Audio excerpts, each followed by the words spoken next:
Shavua Tov, a gute Woche. I want to tell story number 110 of the Shivchei haBaal Shem Tov, the oldest source of Baal Shem Tov stories ever published.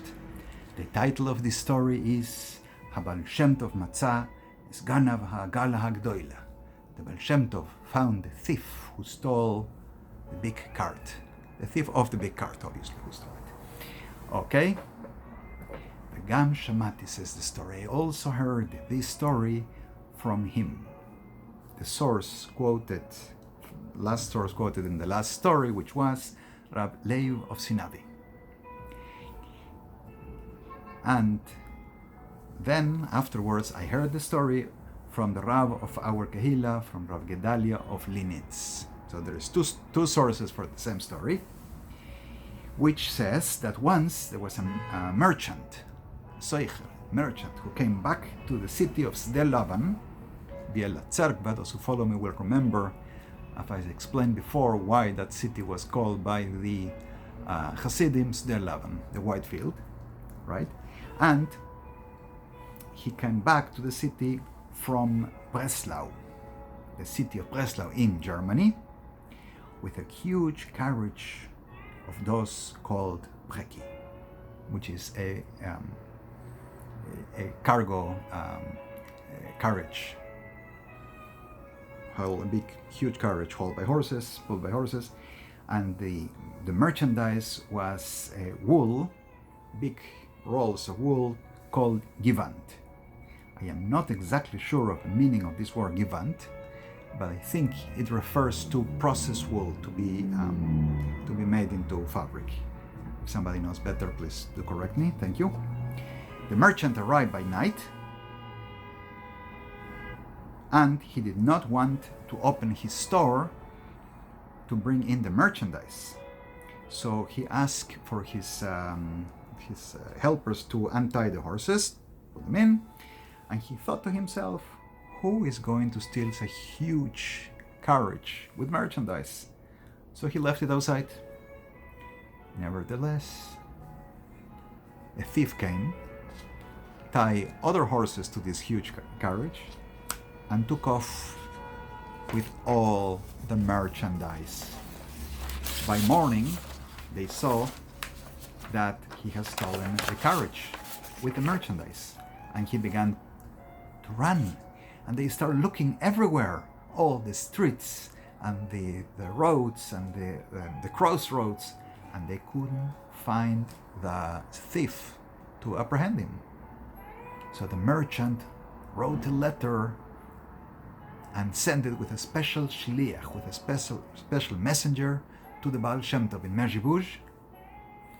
And when this shliach arrived in Mezhibush, he found the Baal Shem Tov next to the mezuzah of his house, meaning at the doorframe of the house, leaving the house on his way to the holy community of Derajne, which is a few miles north of Rovne. It's way north. The Baal Shem Tov was going to a bris milah, to a circumcision. He was given the honor of the mitzvah of milah, to be the mohel, the one who was going to perform the circumcision. So the Baal Shem Tov was about to go. This messenger comes and gives him the letter, and the Baal Shem Tov says, you will wait until I return. And so the shliach waited. The Baal Shem Tov spent the night on the way. He slept somewhere on the way, and the next day he arrived in Sde Lavan. In Derajne, the city of Derajne. And as he was coming in the outside of the city, he's in his cart, right? He sees that the thief is coming from a different way, with the cart and all the merchandise in it. Obviously, when the Baal Shem Tov sees something, it's more than just seeing. So he tells Rabbi Tzvi the Sofer, the scribe of the Baal Shem Tov, look, behold, that carriage with the horses. Yeah, the Sofer said, I see it, so you could see it physically. Well, the letter I got from the shliach, from the messenger, is about this carriage and the merchandise in it that was stolen. When we arrive in the city, you're going to ask about lodging. find out where this Ganav is going to lodge, and you are going to ask him to give you the carriage with all the merchandise which was stolen from you. When they arrived in the city, Ratzvi the Sofer immediately went to ask, where is he lodging, and found out the place, and found the man standing up, praying. He didn't dare say anything. He looked like a decent man. He's praying.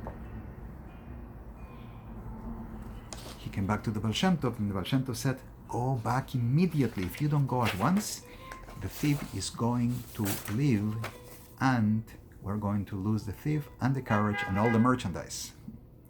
So the Sofer went a second time, and he found that the man was now eating breakfast, bread with smetini, with cream. They have to specify what he was eating? Okay. So he asked the Balabais, the owner of the place where the man was lodging, if this man drinks a lot of liquor, a lot of alcohol, like, the thieves do. And the Balabas, the owner, said, no, he drinks 2 coins worth, like everyone, like all the men. He doesn't look any different, doesn't have the behavior of a thief.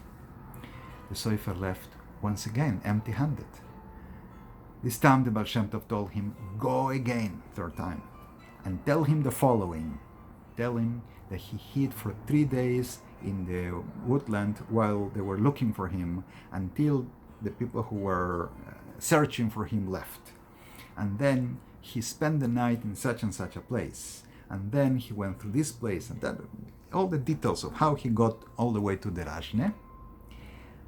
So the Sofer went and addressed the man and told him everything the Baal Shem Tov told him, where he went, where he slept, where he hid, until the Ganav, the thief, lifted his hands up, and he said, okay, I give up. Take the carriage, take all the merchandise. So Ratzvi the Sofer asked the owner of the place, the Balabos, to please hold the cart with the merchandise for him.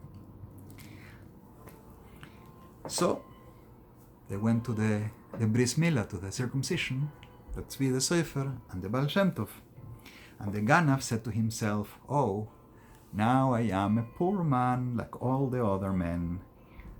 I better go to eat in that Bris Milah. They're going to have a nice seuda, a nice meal. When you're Bris Milah, you go without being invited. You can eat for free. So that was his logic. And he went, and they ate, and they drank mei devash. It's mead is called in English, like fermented honey made into liquor. And the thief sat next to the Baal Shem Tov. The Ganav next to the Baal Shem Tov. And he said to the Baal Shem Tov, your honorable rabbi, I have a kasha, a difficult question to ask you. I know that you know things, and you can see how the Ganovim, how the thieves are stealing, and where do they sleep at night, and how do they hide. And I'm sure that you're capable of seeing much greater things like this. So why stop at these little things? Wouldn't it be better to put your eyes in greater, loftier things? So the Baal Shem Tov started giving him a deep Torah teaching on his question.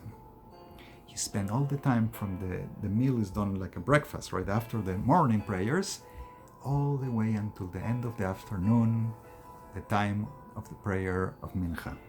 And the Baal Shem Tov was not yet done with his explanations. In the Yiddish edition of the Shivchei Baal Shem Tov, it says that the Baal Shem Tov heard the thief, and he became happy in his heart that he was asking such a question, and gave him a deep run of Hasidus, of his innerness of Torah, until the time of Mincha, and then gave him a gift.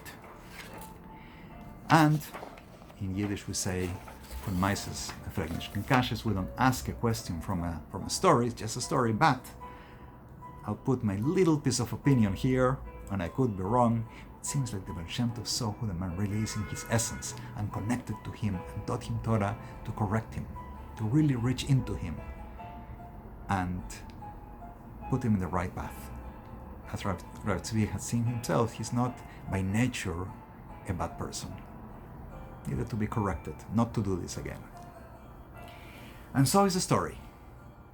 I am translating all the stories of the Shivchei Baal Shem Tov and working on translating them by hand, writing it into Spanish with the hopes to edit and print this book. For this and all my efforts, and I post here every Motzi Shabbos in English and in Spanish, 2 videos. You can see below links if you want to give me a little thank you or support for these efforts and toward the future Bezrat Hashem edition of the book. All the blessings and all the prayers, especially for soldiers in these difficult days of war. Shavua Tov, a good Tevach.